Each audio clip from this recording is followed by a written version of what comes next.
J'ai peur d'oublier de vous le dire, alors je vais vous le dire maintenant, même si c'est pas tout à fait... bon, ça fait rien. Je pense que... Bon, moi, ça fait pas longtemps que je suis un petit, ça fait 5-6 ans, donc je suis un bisu, là, je suis un bleu. Et je vois tous les copains que je me fais en politique, là, tous les gens que je rencontre, à gauche, au centre, à droite, enfin, soi-disant à droite, enfin, peu importe. Tous ces gens-là, ils se bagarrent pour le bien commun. C'est des gens bien, tous ces gens-là, qui cherchent l'intérêt général, à satisfaire mieux l'intérêt général. Ils se battent tous contre les injustices sociales. Tous ces gens que je connais, de tous les bords, là, simplement, il y en a qui se battent sur le zéro nucléaire. Pour eux, le plus important, les urgent, on va mourir, il faut se battre contre eux. Donc c'est ça le plus important pour eux. Et pour eux, le gars qui se bat sur la corruption, enfin contre la corruption des élus, mais qui a vraiment des pro-nucléaires, c'est le diable.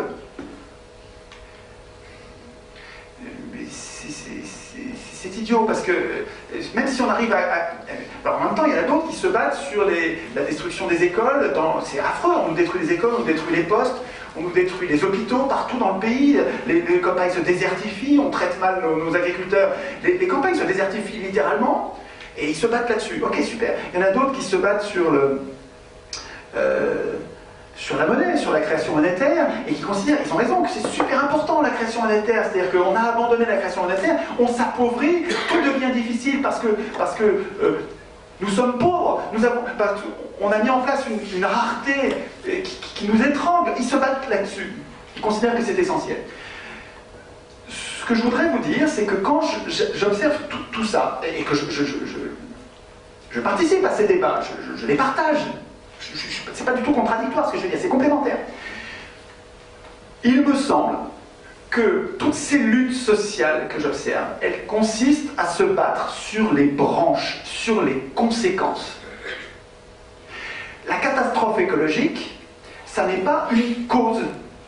C'est quand on cherche la cause des causes. La catastrophe écologique, elle est rendue possible par notre impuissance politique. Je suis sûr que si vous interrogez les gens autour de vous, même les gens qui ne sont pas politisés, ils vont vous dire qu'il faudrait régler ce problème. Nous devrions résister. Nous sommes tous prêts à résister.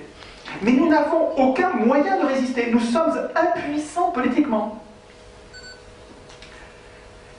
Et vous allez voir que cette impuissance politique, donc c'est une cause, déjà ça me paraît plus malin de se battre sur cette impuissance que sur la catastrophe écologique, la corruption des élus, l'injustice dans le droit du travail, dans l'entreprise, cet extravagant droit seigneurial du propriétaire sur les gens qui travaillent.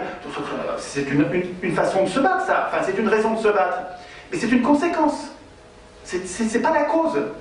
Le travail sur l'eau, l'appropriation de l'eau par des multinationales, c'est extravagant, il faut se battre là-dessus. Mais ça, c'est des conséquences encore. Et tout ça, il me semble que la cause, et après ça il faut remonter, parce que la cause elle-même a encore une cause, et qu'il y a encore une cause, il faut remonter à la cause des causes.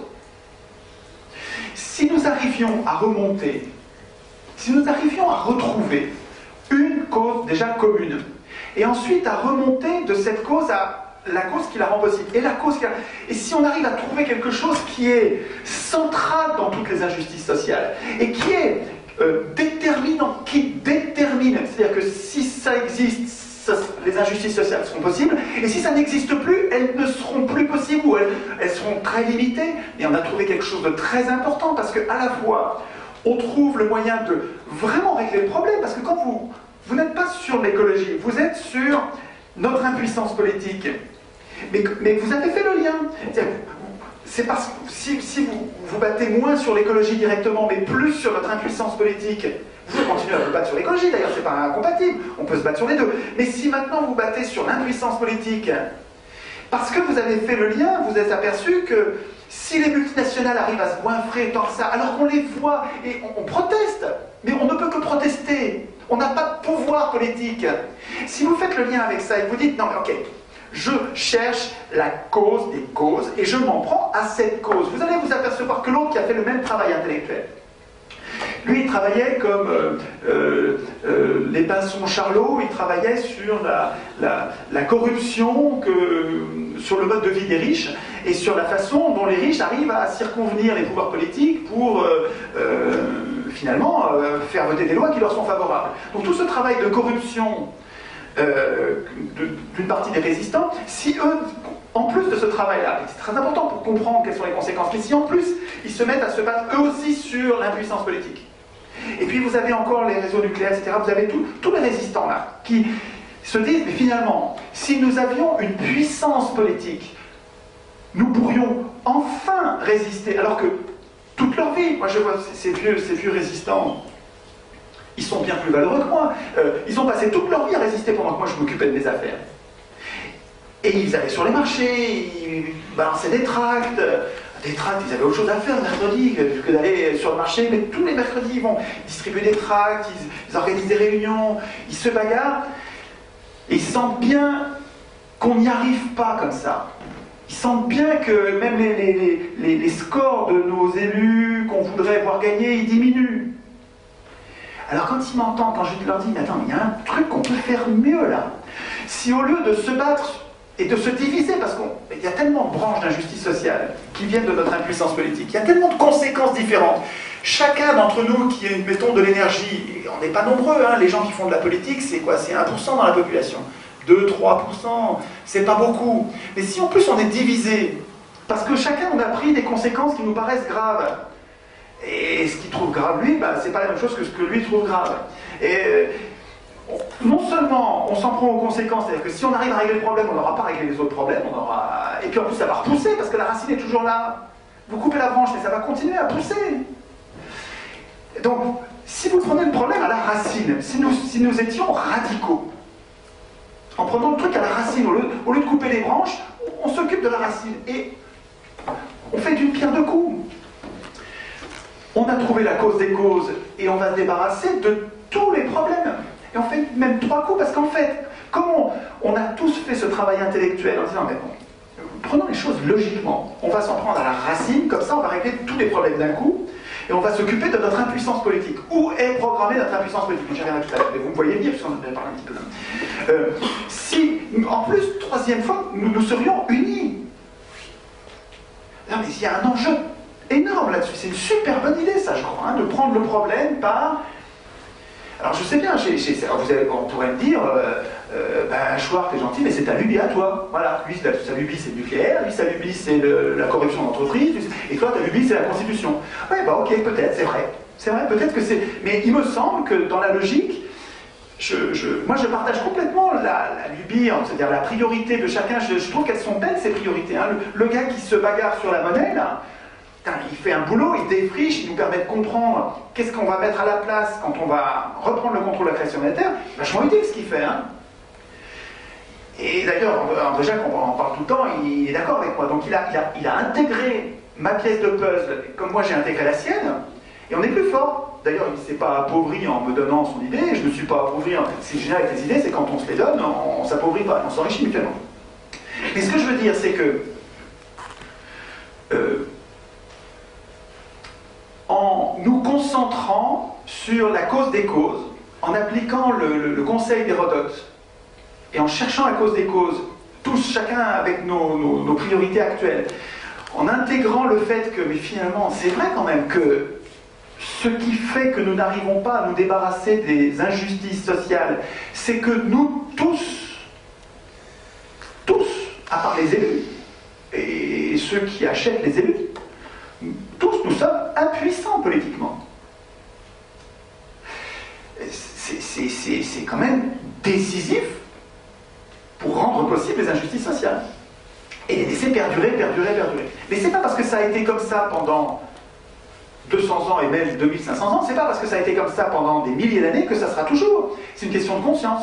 Moi j'ai l'impression qu'on est dans la préhistoire de la politique, qu'on est comme des enfants. Bon, les enfants, on est insouciants, on n'a pas encore bien réfléchi, mais c'est pas pour ça qu'on va pas trouver. À mon avis, avec l'expérience accumulée, avec un guillemin qui t'explique, tu comprends comprends que ce régime, tu remets les choses à l'endroit, et si ça se trouve, grâce à des outils qui n'étaient pas disponibles autrefois, parce que ils n'avaient pas la télé, ils n'avaient pas Internet, ils n'avaient pas... Internet, c'est super important. Internet, c'est bon, c'est une technique, c'est un tas de ferraille, mais c'est un tas de ferraille qui nous donne quelque chose qu'on n'avait jamais eu dans toute l'histoire des hommes. Vous vous souvenez, depuis la révolution, dans toute l'évolution des humains, l'invention de la presse, l'invention de l'imprimerie, ça a permis au peuple, au pluriel, de lire. Donc de découvrir un savoir, donc de progresser, de faire des pas de géants dans l'apprentissage. On apprend plus vite grâce à l'imprimerie, parce que nous avons le pouvoir de lire. Mais nous ne pouvions lire que ce que d'autres avaient écrit. Et d'autres, c'était une élite. Et une élite au sens, avec ou sans guillemets, ça pouvait être une vraie élite, des gens bien. Mais nous n'avions que le droit de lire. Parce que pour écrire, il fallait il y avait un ticket d'entrée qui n'était pas pour nous. Pour nous, la multitude. Avec Internet, c'est probablement aussi important que l'imprimerie. En tout cas, l'idée, je trouve que c'est plausible. On ne sait pas encore, ils vont peut-être le couper, hein. Mais avec l'Internet, on a le peuple, les gens normaux, les 99% avec Internet, accèdent au droit d'écrire. Et donc de court-circuiter des élites éventuellement oligarchiques, ayant capturé le pouvoir et l'exerçant pour leur compte, pour leur intérêt et contre l'intérêt général.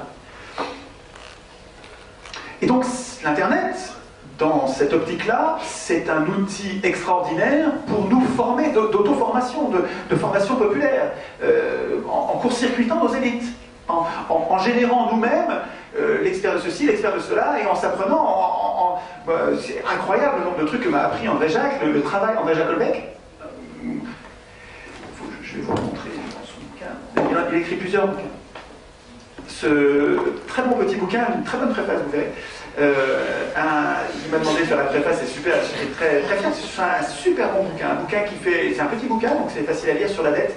Et donc André Jacques, le travail qu'il a fait sur la monnaie, m'a fait énormément progresser, et sans l'internet, je ne l'aurais pas connu. Alors, dans mes parenthèses, j'en étais à... Alors, je suis parti sur Hérodote sur un. Je vais reprendre, je me suis fait un petit fil quand même, hein. Bon, c'est pas un gros fil, hein, mais bon, je me suis fait un petit fil des grands. L'élection. Alors, il faudrait qu'on parle. Alors, on va commencer à remettre un petit peu à l'endroit le mot démocratie. On va peut-être le mettre très correctement à l'endroit. Je vais d'abord dézinguer l'élection avant de décrire la démocratie athénienne. Je vais essayer de faire vite sur la démocratie athénienne, parce que, en fait, je peux tenir 1 heure, 2 sur la démocratie athénienne, mais il ne faudrait pas. Ce qu'il faudrait, c'est, comme je disais, c'est que vous puissiez me dire ce qui vous fait peur là-dedans. Donc, et puis je puisse vous rassurer. Mais sur l'élection, comment se fait-il... Ah oui, je sais, j'ai retrouvé le fil que j'avais pas fini. Comment se fait-il que dans toutes les constitutions du monde, on organise l'impuissance des gens? C'est pas un complot, on organise l'impuissance des gens dans ces constitutions parce que ceux qui ont écrit ces constitutions, partout dans le monde, à toutes les époques, ceux qui ont écrit ces constitutions, c'était toujours des professionnels de la politique, des parlementaires, des ministres, des juges, des hommes de parti. C'est des hommes qui se projettent dans l'avenir et qui savent qu'ils vont bientôt être dans les pouvoirs qu'ils sont en train d'instituer. Alors ça, c'est super important, ça. Et là, je trouve pas... Je lis beaucoup, hein, de Aristote à Castoriadis, toute la palette, tout ce qui... Je lis pas tout le monde, je lis ceux qui parlent des pouvoirs, des abus de pouvoir, la résistance aux abus de pouvoir. Donc, et dans la littérature que j'ai découverte pour l'instant, je ne trouve pas cette idée centrale. Ça, c'est Schwardesque. Enfin, en tout cas, en faire quelque chose de central, en faire une épine dorsale, quelque chose qui va nous libérer, je trouve que c'est Schwardesque. Je cherche de quoi m'étayer, de quoi m'appuyer sur quelqu'un. Il y a un grand bonhomme qui l'a dit, ça m'aiderait. Je ne trouve pas pour ça. Mais pourtant, vous allez voir, j'ai la logique avec moi. Je prétends que toutes les constitutions du monde programment notre impuissance politique. Donc ne programme pas le référendum d'initiative populaire, ne programme pas la séparation des pouvoirs, ne programme pas la reddition des comptes, les mandats courts, non renouvelables, ne programme pas le respect du vote blanc, ne programme pas, etc. Donc ça tient sur deux mains, même pas, hein, vous voyez, une main, il n'y en a pas 10 des grands principes dont nous avons besoin. Donc c'est facile à comprendre ça, on va y revenir quand on parlera de démocratie, mais on ne trouve pas ces grandes protections du pouvoir du peuple, on ne trouve pas l'institution du pouvoir du peuple dans toutes ces constitutions. Parce que ceux qui l'écrivent ont un intérêt personnel à ce que ça ne soit pas écrit. C'est mon explication. Avec un mot important que je vais ajouter, ces personnes-là ne sont pas corrompus, c'est pas des affreux, c'est pas des... c'est peut-être des affreux, des corrompus en plus, mais c'est pas fort. Même des gens bien, même un parlementaire honnête, au moment d'écrire une constitution, il est dans une situation que nous devons absolument connaître, on doit connaître cette expression, ils sont en situation de conflit d'intérêts. Ça ne veut pas dire qu'ils sont pourris, pas du tout. Je ne dis pas ça. Hein. Conflit d'intérêts, ça veut dire qu'ils ont, dans cette occurrence-là, dans cette situation précise-là, pas ailleurs, là, dans cette situation, au moment d'écrire une constitution, ils ont un intérêt personnel qui vient polluer la possibilité de justice, leur recul et leur détachement par rapport à l'intérêt général.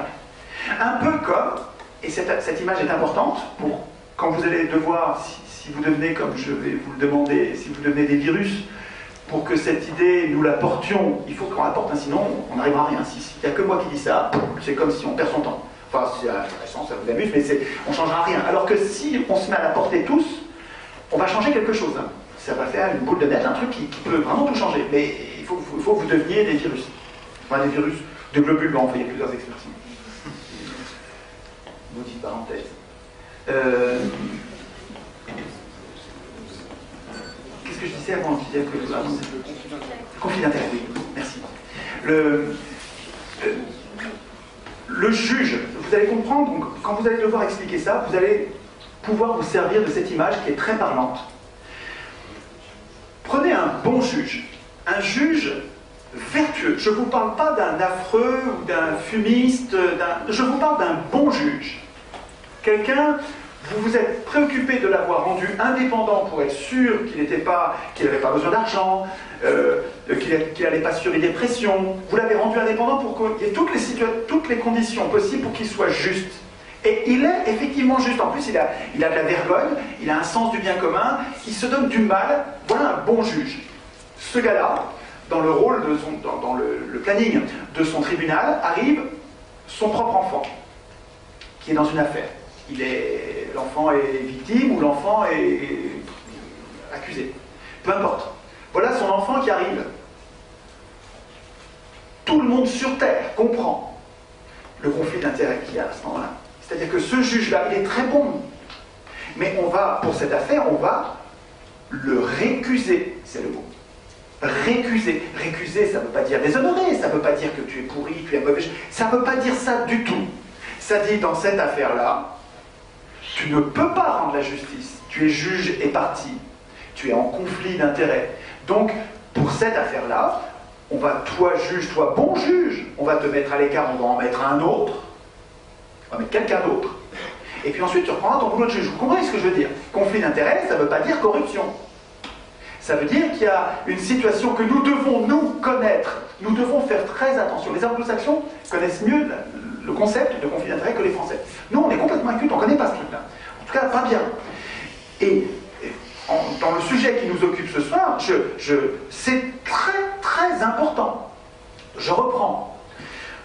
Au moment d'écrire, vous avez compris, vous vous souvenez, le peuple, les pouvoirs qui écrivent le droit, qui apaisent le peuple et auquel le peuple se soumet, pouvoirs qui sont bénéfiques et dangereux, et assez double tranchant, c'est les mêmes gens, hein, ils sont à la fois bénéfiques et dangereux, et donc on met au-dessus d'eux un texte supérieur qu'ils doivent craindre, ils doivent avoir peur de la Constitution. Hein, je risque la punition, je risque d'être déchu, je risque d'être puni par ce qui est prévu dans ce texte. Il faut qu'ils aient peur de la Constitution, il faut que ça les affaiblisse, hein, ce texte-là. Est-ce que vous comprenez que ces gens-là, même s'ils sont vertueux, même s'ils sont délicieux, ils sont gentils, c'est des braves gens. Au moment d'écrire ce texte-là, si c'est eux qu'on met pour écrire le texte qu'ils doivent craindre, vous comprenez la situation de conflit d'intérêt?